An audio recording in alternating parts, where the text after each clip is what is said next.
नमस्कार. श्री स्वामी समर्थ. मंडळी, ज्येष्ठ महिन्याच्या शुक्ल पक्षाच्या एकादशीला निर्जला एकादशीचे व्रत असते. हे एकादशी व्रत ठेवल्याने सर्व एकादशी व्रताचे फळ प्राप्त होते.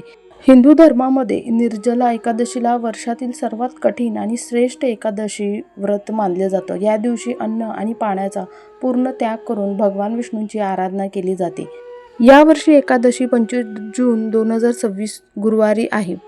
तर एकादशीचा प्रारंभ 24 जून 2026 संध्याकाळी 6:12 होणार आहे. तर एकादशी तिथी समाप्त 25 जून 2026ला रात्री 8:09 होणार आहे.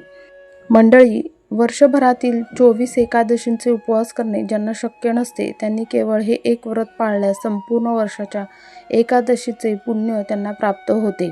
महाभारत काळात महापराक्रमी भीमसेना अन्नाशिवाय राहू शकत नव्हता. म्हणून महर्षी व्यासांनी त्याला वर्षातून एकदाच पाणी न पिता निर्जला हे कठीण व्रत करण्याचा सल्ला दिला होता. म्हणून या एकादशीला भीमसेनी एकादशी असंही म्हटलं जातं. पूजा पद्धती बघूया. मंडळी, एकादशीच्या दिवशी सकाळी आपल्याला लवकर उठून स्नानादी आटपून व्रत करण्यास संकल्प करायचा आहे. घरातील देवाऱ्यातील भगवान विष्णू व माता लक्ष्मीची मूर्ती किंवा फोटो ठेवून षडोपचाराने पूजा करायची आहे. त्यानंतर देवाला पिवळी फुले, फळे, नैवेद्यामध्ये खीर, फळे, त्यासोबतच तुळशीचे पान आवश्यक असावे ते अर्पण करावे. पूजा करताना ओम नमो भगवते वासुदेवाय या मंत्राचा जास्तीत जास्त जप करावा. या दिवशी पाण्याने भरलेला कलश, फळे, पंखे आणि वस्त्र याचे दान करणे अत्यंत पुण्यकारक मानलं जातं. मंडळी, आता बघूयात की कोणती अशी कामं आहेत जी निर्जला एकादशी दिवशी आपल्याला करायची आहे. अन्न, जलदान, वस्त्रदान, छत्रीचे दान, बूट, चप्पल याचे दान करावे. पण हे तुम्हाला शक्य नसेल तर कलशात पाणी भरून ते पांढऱ्या वस्त्राने झाकून साखर व दक्षिणासोबतच कोणत्याही ब्राह्मणाला दान करावे, ज्यामुळे वर्षभरातील सर्व एकादशीचे फळ प्राप्त होते. निर्जला एकादशीच्या दिवशी जल तसेच गोदान हे सौभाग्यशाली मानलं जातं. तसेच काही लोक फळ, भाज्या, हवा घालण्यासाठीचा हातपंखा, पाण्याची कळशी अशा काही वस्तू देखील दान करतात. निर्जला एकादशीचे व्रत हे तुम्ही पाणी न पिता करावे.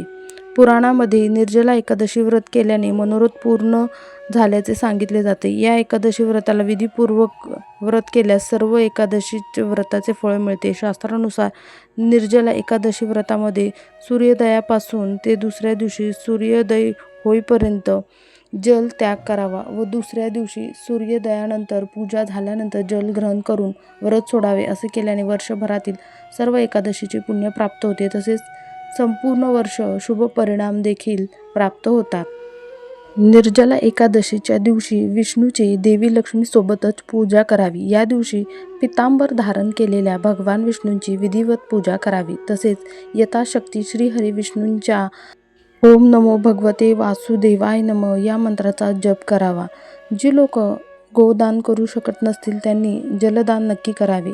या ज्येष्ठ महिन्यामध्ये तसेही उष्णता खूप असते. अशावेळी एखाद्या झाडाखाली पाणी भरून पक्ष्यांसाठी किंवा प्राण्यांसाठी ठेवावे. तसेच लोकांना देखील पाणी पिण्याची सोय करावी. लोकांना पाणी देणे हे अत्यंत पुण्याचे कार्य मानलं गेलं आहे. या दिवशी पाण्यात निवास करणाऱ्या भगवान श्रीहरी विष्णूंची पूजा झाल्यावर दान पुण्याचे कार्य करून समाजसेवा केली जाते. असे केल्याने पितृदोष देखील दूर होण्यासाठी मदत होते. तसेच चंद्रदोष देखील दूर होतो. या दिवशी श्रीहरी विष्णूसोबतच देवी लक्ष्मीची पूजा करा. एकादशी तिथीचे देवता विश्व देवगण आहेत, त्यांची पूजा देखील करायला हवी आहे. या दिवशी जलदेवता तसेच वरुण देवता यांची देखील पूजा करण्याला महत्त्व दिले जाते. या दिवशी विष्णूंची पूजा तर करावीच, त्यासोबतच कृष्ण, बाळकृष्ण, वरुण, विश्वदेवगण व माता लक्ष्मीची पूजा करावी. या दिवशी साधक जल न प्राशन करता एखाद्या गरजू व्यक्तीला किंवा ज्येष्ठ ब्राह्मणाला शुद्ध पाण्याने भरलेला घडा मंत्र म्हणून दान करावा. जर तुम्हाला कोणतेही उपाय करता आले नाही तर या दिवशी पिंपळाच्या झाडाला जल अर्पण करून त्यांची विधिवत पूजा करावी. असं केल्याने कर्जातून देखील मुक्ती भेटते. द्वादशी दिवशी सूर्योदयानंतर विधिपूर्वक ब्राह्मणाला भोजन देऊन दक्षिणा दिल्यानंतरच अन्न व जल ग्रहण करावे. भक्तिपूर्वक हे व्रत केल्यास करोडो गायींचं दान केल्यासमान फळ प्राप्त होते. या दिवशी निर्जला एकादशीची कथा वाचावी किंवा ऐकावी, यामुळे देखील पुण्य प्राप्त होते. या दिवशी रोपं किंवा झाडं लावण्याचे देखील महत्त्व आहे. कुठेही पिंपळ, वड, कडुलिंब यांचे झाड नक्की तुम्ही लावू शकता. या दिवशी ही 5 कामं अजिबात करायची नाही आहेत. या दिवशी अजिबात भात खाऊ नका, अशी मान्यता आहे. भात खाणारे लोक पुढच्या जन्मामध्ये किड्या-मुंग्यांच्या जन्मामध्ये जातात.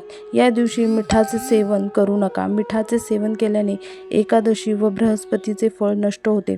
त्यामुळे या दिवशी सात्विक फलाहारच घ्यावा. या दिवशी मसूर डाळ, मुळा, वांगे, कांदा, लसूण, कोबी यांचे सेवन करू नका. निर्जला एकादशी व्रत करण्याच्या 1 दिवस आधी दशमी दिवशीच जेवणाकडे विशेष लक्ष द्या. म्हणजेच की तामसिक जेवण करू नका. तसेच मांसाहार अजिबात हे भोजन करू नका. तसेच दारूसारख्या इतर नशेदार पेयांपासून दूर राहा. एकादशी दिवशी पान खाऊ नका, कारण पान न खाल्ल्याने रजोगुणाची प्रवृत्ती वाढते. ब्रह्मचर्य या दिवशी चुकूनही स्त्रीसोबत संबंध ठेवू नका. या दिवशी कर्मणा ब्रह्मचर्य व मनसा या सर्वांचे पालन करायला हवे आहे. या दिवशी व्रत करताना कोणत्याही व्यक्तीची निंदा करू नका.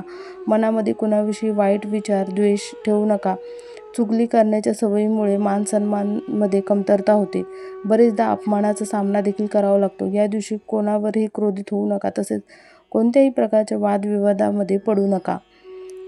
तुळस एकादशी दिवशी तुळशीला जल अर्पण करू नका. तसेच तुळशीला स्पर्श देखील करू नका, कारण तुळशी माताचा या दिवशी व्रत म्हणजे उपवास असतो. शयन व्रत सुरू होण्याच्या पहिल्या रात्री झोपू नका. पूर्ण रात्र भगवान विष्णू व लक्ष्मी मातेचा जप करून पूजा करा. या दिवशी पलंगावर झोपू नका. खाली जमिनीवरच या दिवशी झोपायचं आहे. त्यानंतर या दिवशी झाडू किंवा फरशी पुसू नका, कारण यामुळे मुंगी किंवा इतर सूक्ष्म जीवांना दोष किंवा त्यांची हत्या होण्याचा दोष आपल्याला लागतो. या दिवशी केस कापू नका. या दिवशी दातून करायचं नाही आहे. लिंबू, आंबा, जांभूळची पाने चावून त्याचा गुळण्या करा. तसेच बोटाने देखील तुमचा गळा तुम्हाला साफ करून घ्यायचा आहे. निर्जला एकादशी व्रतकथा बघूया.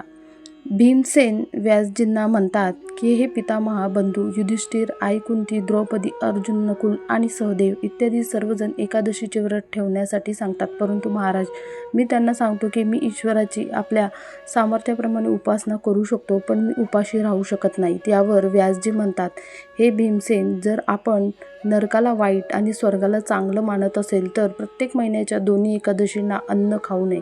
भीम म्हणतात, हे पितामहा, मी तर आधीच कबुली दिली आहे की मी भूक सहन करू शकत नाही. जर वर्षात एकच उपवास असेल तर मी तो ठेवू शकतो, कारण माझ्या पोटात वृक नावाची आग आहे, म्हणून मी खाल्ल्या वाचून राहू शकत नाही. अन्न खाल्ल्याने मी शांत होतो, म्हणून संपूर्ण उपवास केला तरीसुद्धा एकाच वेळेस अन्नाशिवाय राहणं अवघड आहे. म्हणूनच तुम्ही मला इतका उपवास सांगा जो वर्षातून एकदाच केला पाहिजे. मला स्वर्ग मिळू शकेल. श्री व्यासजी म्हणाले, हे पुत्र, अनेक महान ऋषीमुनींनी बरीच शस्त्र वाचली आहेत, ज्यामधून पैशाशिवाय केवळ जरा प्रयत्न केल्यास स्वर्गप्राप्ती होऊ शकते. याच प्रकारे धर्मग्रंथात दोन्ही बाजूंच्या एकादशीचे व्रत तारणासाठी ठेवले आहेत. व्यासजींचे बोलणे ऐकून भीमसेन नरकात जाण्याच्या नावाने घाबरून कापू लागला. म्हणाले की आता मी काय करावे? मी एका महिन्यात 2 उपवास करू शकत नाही. होय, मी वर्षात 1 उपवास करण्याचा प्रयत्न करू शकतो. म्हणूनच वर्षामध्ये 1 दिवस उपवास करून मला मुक्त केले जाऊ शकते. तर मग मला असा उपवास सांगा. हे ऐकून व्यासजी म्हणाले की वृषभ आणि मिथुनच्या संक्रांतीच्या दरम्यान ज्येष्ठ महिन्याच्या शुक्ल पक्षाच्या एकादशी येते. त्याचे नाव आहे निर्जला एकादशी. आपण त्या एकादशीचे व्रत करा. या एकादशीच्या उपवासात अंघोळ आणि आचमन व्यतिरिक्त जल वर्जित आहे. आचमनामध्ये 6 महिन्यापेक्षा जास्त काळापूर्वी पाणी नसावे, अन्यथा ते पिण्यासारखे होतं. या दिवशी कोणी भोजन घेऊ नये, कारण अन्न खाण्याने उपवास खंडित होतो. एकादशीला सूर्योदयापासूनच द्वादशीच्या सूर्योदयापर्यंत पाणी न घेतल्यास सर्व एकादशीच्या व्रताचे फळ मिळते. द्वादशीला सूर्योदय होण्यापूर्वी उठणे, स्नान इत्यादी करून ब्राह्मणाला देणगी द्यावी. यानंतर भुकेलेल्या आणि सप्तपात्र ब्राह्मणांना भोजन दिल्यानंतर आपण पुन्हा अन्न खावे. त्याचे फळ एका वर्षाच्या संपूर्ण एकादशीला समान असते. व्यासजी म्हणाले की भीमसेन, देवांनी स्वतः मला हे सांगितलं आहे. या एकादशीची गुणवत्ता सर्व तीर्थक्षेत्र आणि देणग्यांपेक्षा श्रेष्ठ आहे. फक्त एक दिवस निर्जल राहून माणूस पापांपासून मुक्त होतो. जे लोक निर्जल एकादशीचे व्रत करतात, मृत्यूच्या वेळी यमराज नव्हे तर स्वयं देवदूत त्यांना पुष्पक विमानातून बसून स्वर्गात घेऊन जातात. म्हणून निर्जला एकादशीचं व्रत जगातील सर्वोत्तम व्रत आहे. म्हणून हा उपवास परिश्रमपूर्वक केला पाहिजे. या दिवशी ओम नमो भगवते वासुदेवाय नमः या मंत्राचा जप करावा आणि गाय दान करावी. अशा प्रकारे भीमसेन यांनी व्यासजींच्या आदेशानुसार हे व्रत केले. म्हणून या एकादशीला भीमसेनी किंवा पांडव एकादशी देखील म्हणून ओळखलं जातं. निर्जला उपवास करण्यापूर्वी देवाला प्रार्थना करावी की हे प्रभू, आज मी निर्जला व्रत ठेवत आहे. दुसऱ्या दिवशी मला भोजन मिळेल. मी हा उपवास भक्तीने पाळीन. म्हणून तुमच्या कृपेने माझे सर्व पाप नष्ट होतील. या दिवशी पाण्याने भरलेला घडा कापडाने झाकून सोन्यासह दान करावा. जे लोक या उपोषणाचे पालन करतात त्यांना कोट्यावधी क्षण सोन्याचं दान केल्याचं फळ मिळतं. जे या दिवशी यज्ञादी करतात त्यांना मिळणाऱ्या फळाचे वर्णन करताच येऊ शकत नाही. या एकादशीला उपवास केल्याने विष्णू लोक प्राप्त होते. जे लोक या दिवशी जेवण करतात ते चांडाळाप्रमाणे असतात. ते शेवटी नरकातच जातात. निर्जला एकादशीचे व्रत ठेवणारा जरी ब्रह्महत्यारा असतो, मद्यपान करणारा असतो, चोरी करत असतो किंवा गुरुशी वैर करत असतो, परंतु या व्रताच्या परिणामामुळे तो स्वर्गामध्ये जातो. हे कुंतीपुत्र, हे पुरुष किंवा स्त्री श्रद्धापूर्वक हे व्रत करतात त्यांनी हे कार्य केले पाहिजे. प्रथम भगवानाचे पूजन, नंतर गोदान, ब्राह्मणांना मिष्ठान्न व दक्षिणा आणि पाण्याने भरलेला कलश दान करावा. निर्जला एकादशीला अन्न, वस्त्र, जोडे इत्यादीचे दान करावे. भक्तिभावाने कथा करणाऱ्यांना निश्चितच स्वर्गाची प्राप्ती होते. वर्षभर एकादशीचा उत्तम लाभ देणारी ही सर्वोत्कृष्ट निर्जला एकादशी पांडव एकादशी किंवा भीमसेनी एकादशी म्हणून या नावाने देखील ओळखली जाते. मंडळी, ही माहिती आवडली असेल तर नक्कीच लाईक, शेअर आणि सबस्क्राईब करा. धन्यवाद.